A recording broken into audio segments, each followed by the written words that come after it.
99% hasil ada di tangan kita sendiri, bagaimana kita melakukan prosesnya dan bagaimana kita mempersiapkan segala hal.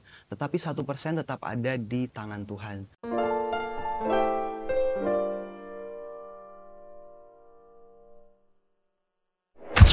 Halo semuanya, Assalamualaikum warahmatullahi wabarakatuh. Bersama saya Laila Zakia yang akan jadi host di podcast Radar Muda kali ini. Tempat kita ngobrol bareng sosok-sosok muda inspiratif yang menapaki mimpi besarnya. Nah, hari ini kita kedatangan tamu spesial. Di sebelah saya sudah ada Jetro Rafferty Temosegu, bener ya Betul. namanya? Halo Nah, Radar Muda. halo gitu. Ini adalah pelajar dari Solo yang menembus 6 universitas top dunia dan akhirnya memilih University of Toronto. Betul. Gitu. Tapi bukan cuma soal kampus, hari ini kita akan menggali gimana sih mimpi besarnya bisa tumbuh dari kota kecil, kota Solo, dan apa arti berjuang di tengah keterbatasan yang dimiliki sama Jetro gitu ya. Langsung aja kita sambut Jetro. Hai Jetro. Halo Kak Ica, halo Radar Solo. Nah, Jetro, boleh dong cerita sedikit tentang masa kecilnya kamu. Kamu ini kan tumbuh dan besar di kota Solo ya. Betul. Yang notabene sebenarnya ini tuh kota kecil gitu loh. Iya, betul. Masa kecilnya kamu tuh seperti apa sih sampai bisa berada di titik yang kayak sekarang gitu? Ya, masa kecil saya itu saya tumbuh di keluarga yang sangat sederhana. Orang tua saya itu memang orang tua yang mendorong saya untuk aktif dalam bidang akademis. Mereka percaya bahwa pendidikan adalah nomor satu dan mereka selalu encourage anak-anaknya untuk mendalami setiap hal yang mereka sukai. Saya tumbuh di institusi akademika yang saya sangat syukuri. Saya menempuh sekolah dasar di Kalam Kudus dan juga SMP saya tempuh di Bintang Laut begitu. Nah, kita kan pernah ketemu sebelumnya ya. Betul. Jetro itu kan pernah ketemu dengan Radar Solo sebelumnya dalam sesi wawancara eksklusif ya. Gitu. Betul.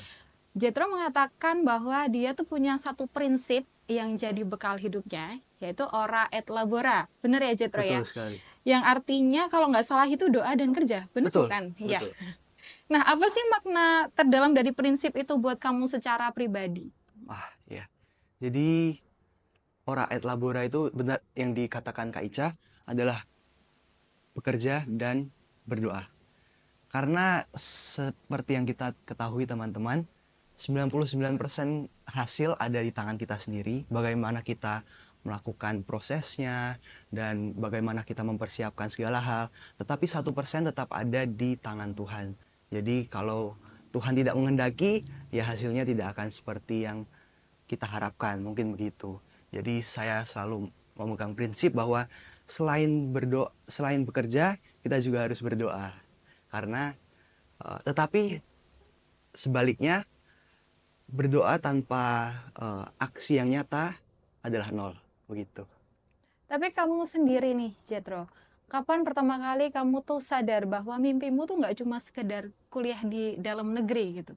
Nah, betul. Jadi saya pernah cerita deh ke Radar Solo juga bahwa awalnya itu saya ingin SD di Solo, SMP juga di Solo, SMA juga di Solo, sampai kuliah juga di Solo. Saya ingin mengabdi kepada Solo, begitulah. Tetapi semenjak saya bersekolah di SMA Pradita Dirgantara, sebenarnya sebelum itu sih Kak, karena waktu mencari SMA, saya sebenarnya udah dicerahkan oleh para pendidik di SMP Bintang Laut bahwa ada nih sekolah yang menawarkan beasiswa dan peluang yang besar bagi calon siswanya. Makanya dari situ saya mulai tergerak. Oh, ada peluang yang bagus yang mungkin bisa saya ambil. Maka dari itu saya mengambil peluang itu, dan semenjak dari itu saya selalu mencari peluang terbaik yang ada di luar sana. Karena sejatinya dunia ini tidak sekecil Solo ya. Iya, Jadi bener banget ya. kita harus mencari peluang yang terbaik yang pasti ada di luar sana, begitu.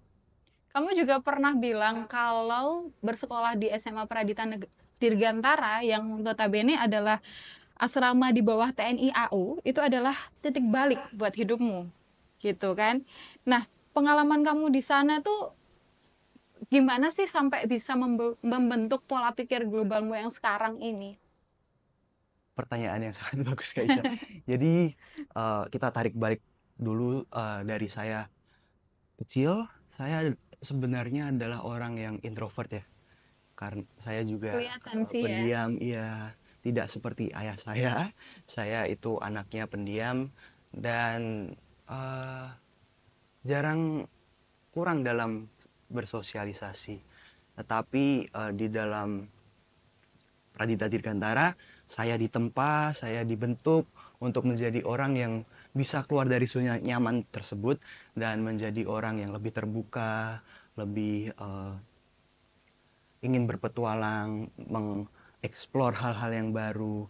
Karena memang tadi kakak menyebut di bawah TNI AU itu hal yang apa Cukup cukup challenging ya. challenging dan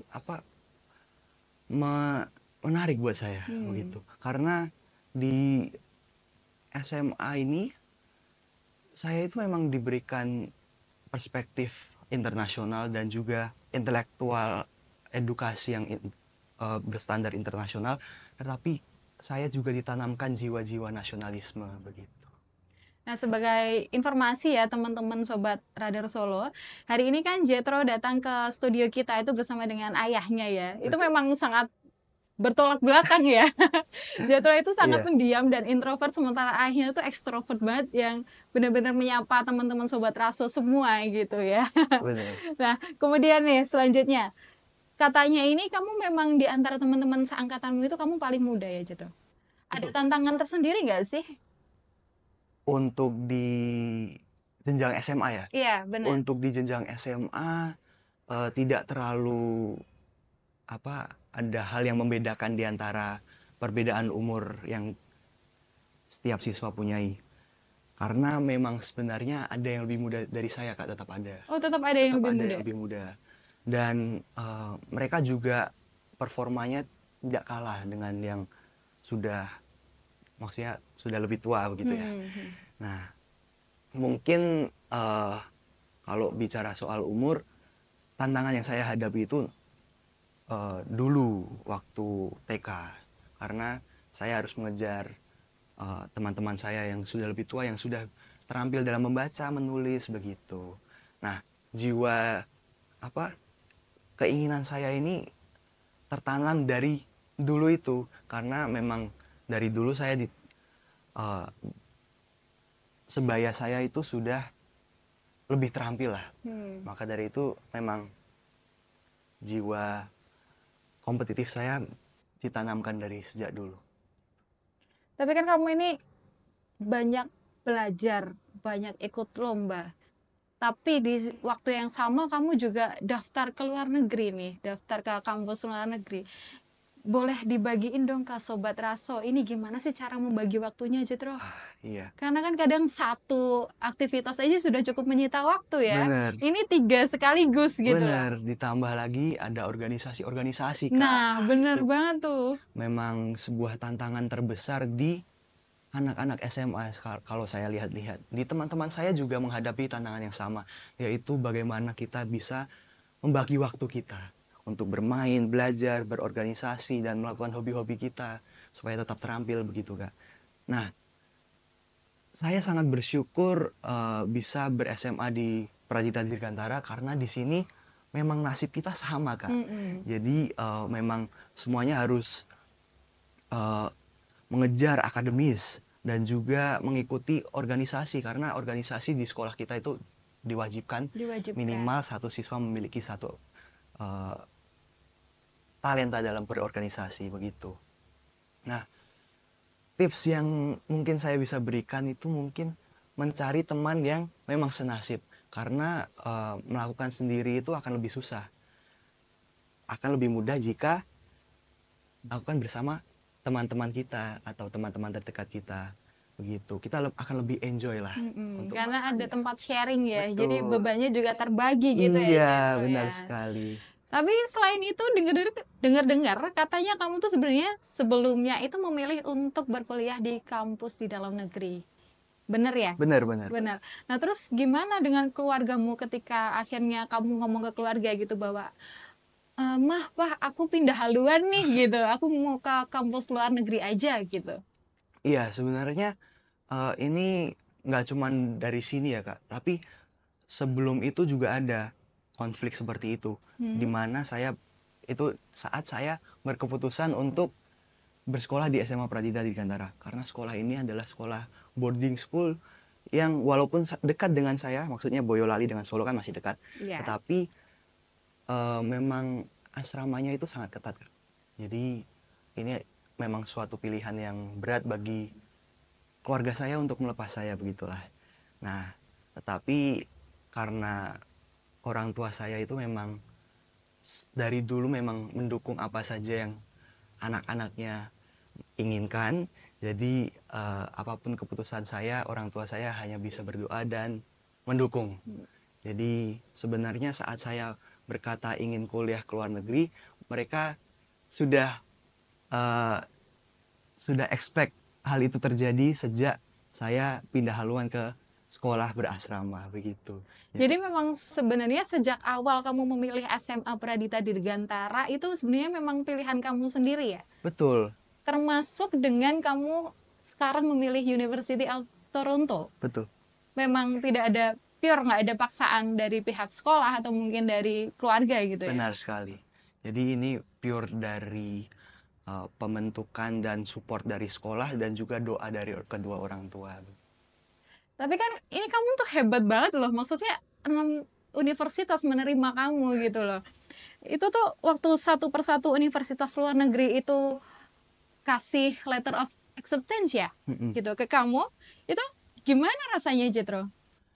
Ah, sebetulnya tidak semulus itu, Kak. Hmm.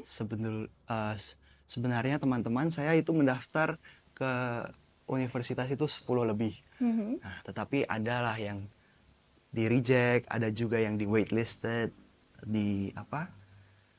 Dan juga ada yang diterima begitu. Jadi Diterimanya 6 tapi ya. puji Tuhan.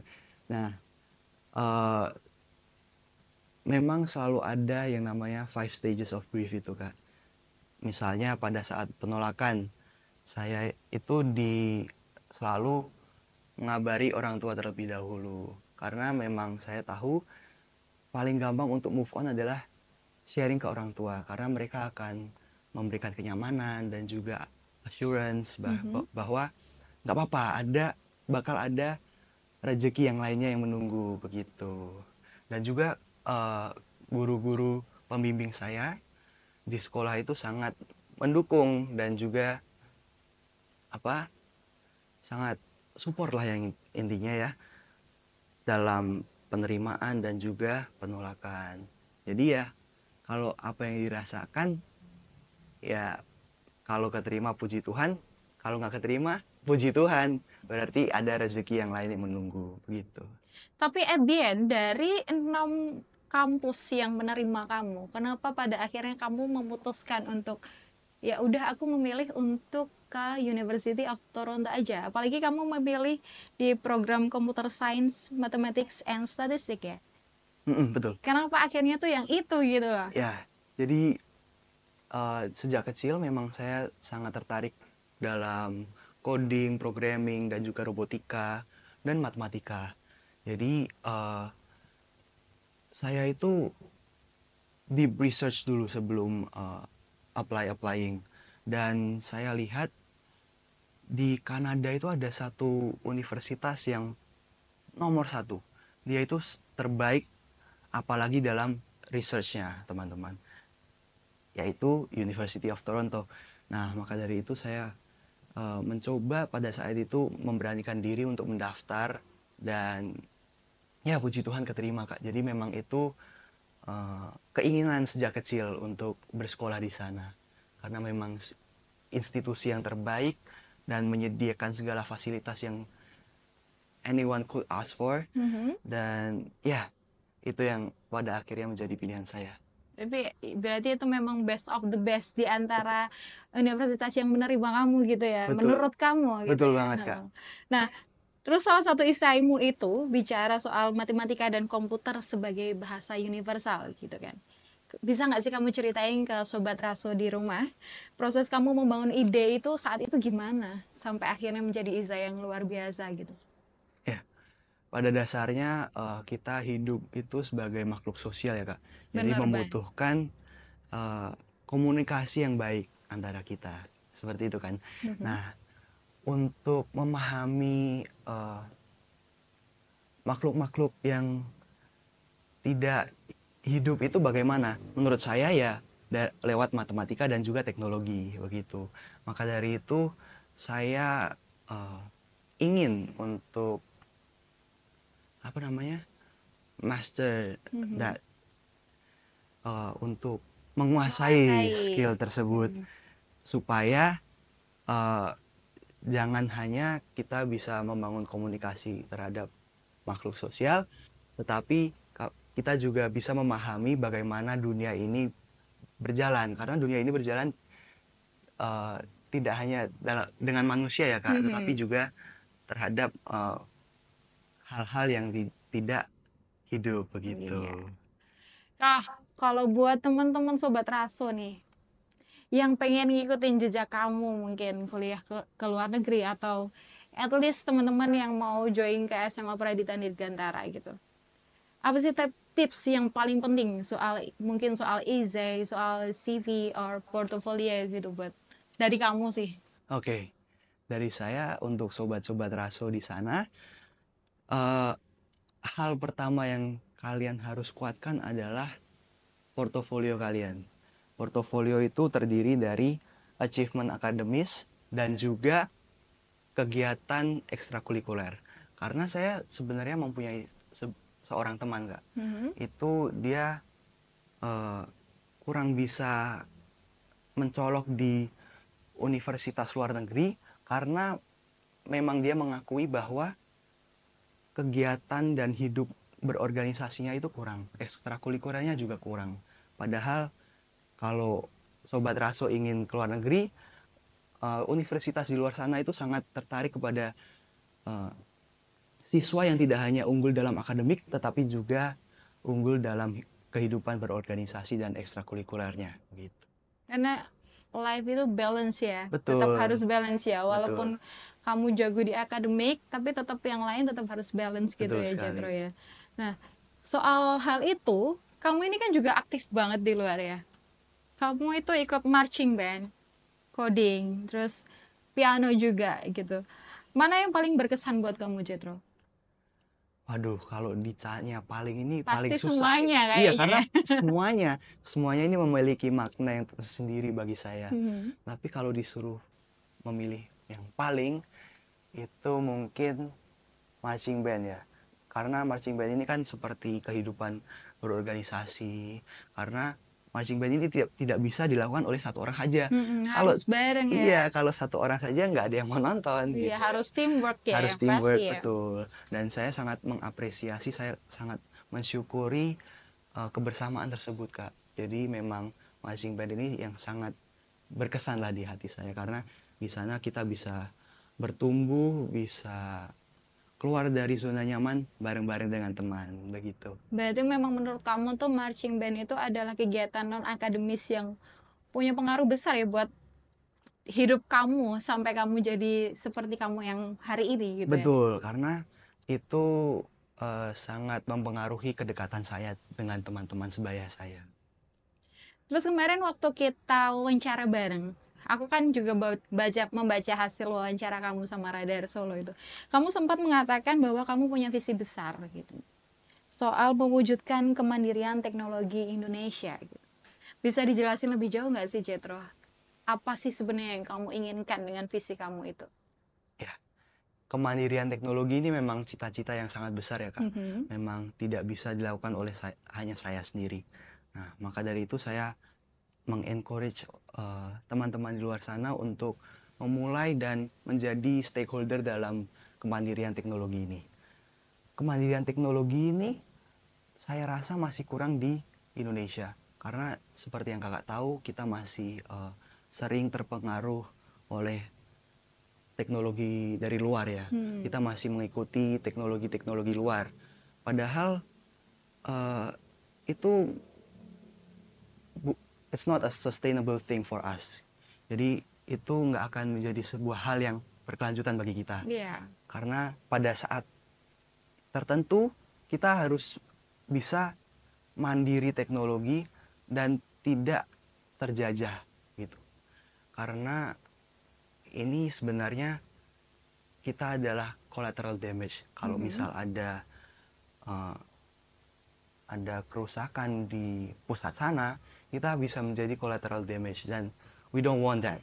Kita ingin Indonesia menjadi negara yang maju, yaitu memiliki Kemandirian teknologi gitu. Gitu. Kamu juga sempat mengatakan bahwa sosok pamanmu ini yang jadi inspirasi. Sebenarnya siapa sih pamanmu ini yang kamu sebut-sebut dalam wawancaramu ini, dan pengaruhnya tuh apa sih dalam hidupmu? Maksudnya sampai kamu tuh ingin banget gitu loh jadi kayak pamanmu. Jadi dia ini sebenarnya siapa gitu loh. Oke. Ya, paman saya ini namanya Feni Lim. Kita sebut saja namanya. Halo, paman. Jadi beliau memang berkuliah di luar negeri dulu. Beliau juga mengambil major yang sama dengan saya, computer science. Memang, dan terbukti saat ini beliau sangat sukses dalam karirnya, dan juga saya melihat computer science ini bisa diaplikasikan di segala bidang lah. Karena beliau memang tidak pada akhirnya tidak mendalami hal itu, tetapi beliau pindah ke jalur renewable energy. Jadi memang dari dulu saja computer science itu sudah booming, dan kita lihat sampai sekarang pun lebih booming lagi. Jadi memang beliau sendiri yang mengencourage saya untuk mengambil pilihan ini. Berarti memang seberpengaruh itu ya. Betul. Apalagi memang trennya teknologi tuh naik terus ya Jetro. Betul. Kayaknya nggak mungkin turun gitu loh. Iya. Pasti ada lagi yang modern lagi, lebih modern Betul. lagi gitu ya. Nah, kamu juga pernah bilang ingin membangun teknologi yang etis dan transparan. Ingat kan? Betul, ya, ingat dong. Kenapa nilai etika itu penting sih buat kamu? Iya. Jadi saya mulai dari transparansi dulu ya. Transparan ini artinya kita membuat teknologi yang bisa diambil manfaatnya oleh semua orang. Iya. Begitu. Jadi transparan ini nggak disimpan untuk kita aja, tetapi kita membuat teknologi yang memang untuk kebaikan manusia. Karena teknologi ini kan memang fungsinya untuk mempermudah kehidupan sehari-hari manusia, begitu Kak.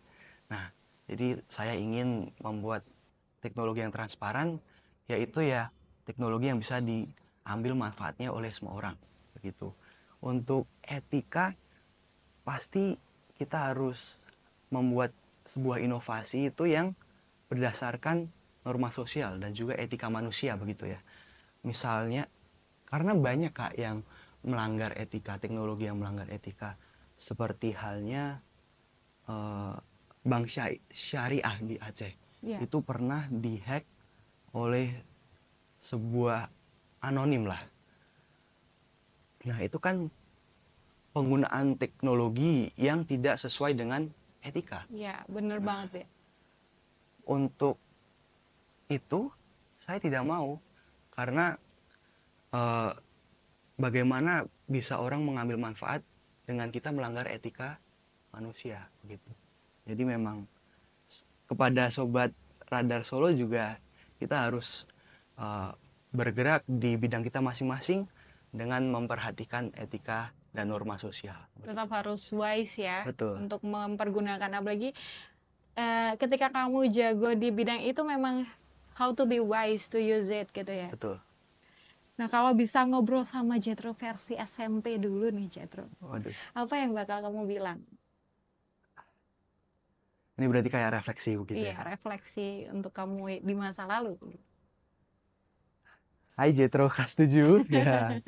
Jadi mungkin pesan saya itu lebih wise lagi dalam mengatur kalender dan jadwalmu supaya tidak overwhelmed lah.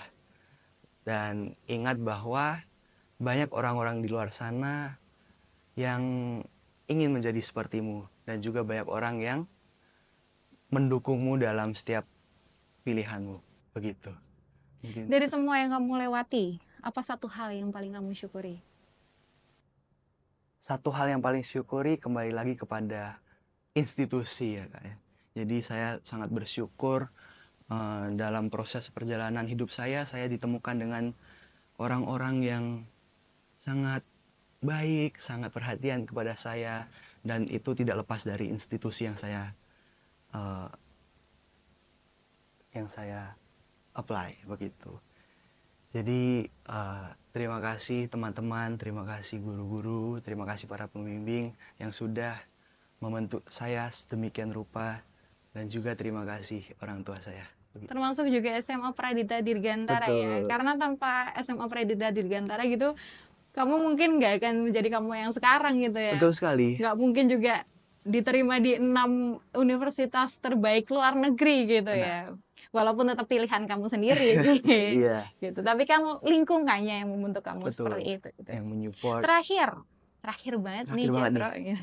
Apa pesan kamu buat teman-teman di seluruh Indonesia yang masih ragu untuk memulai mimpi mereka?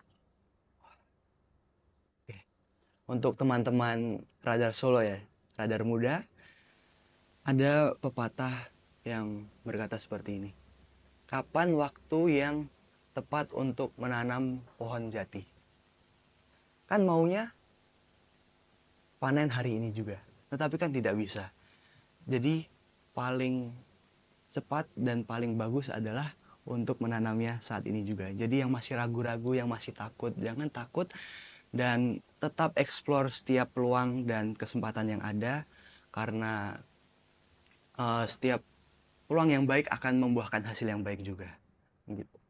Ya, super banget ya. Terima kasih Jetro atas kehadirannya di podcast Radar Muda, Radar Solo TV hari ini. Terima kasih Kak Gitu. Ica, Terima kasih sudah membagikan kisah yang luar biasa. Semoga dengan datangnya Jetro di Radar Muda kali ini bisa menjadi inspirasi buat anak muda, banyak anak muda di luar sana, agar berani bermimpi besar dan bertindak nyata gitu ya. Terus sampai jumpa di episode berikutnya. Saya Laila Zakia, dan ingat, mimpi besar itu dimulai dari keberanian kecil untuk melangkah gitu. Wassalamualaikum warahmatullahi wabarakatuh. Sampai jumpa di lain waktu.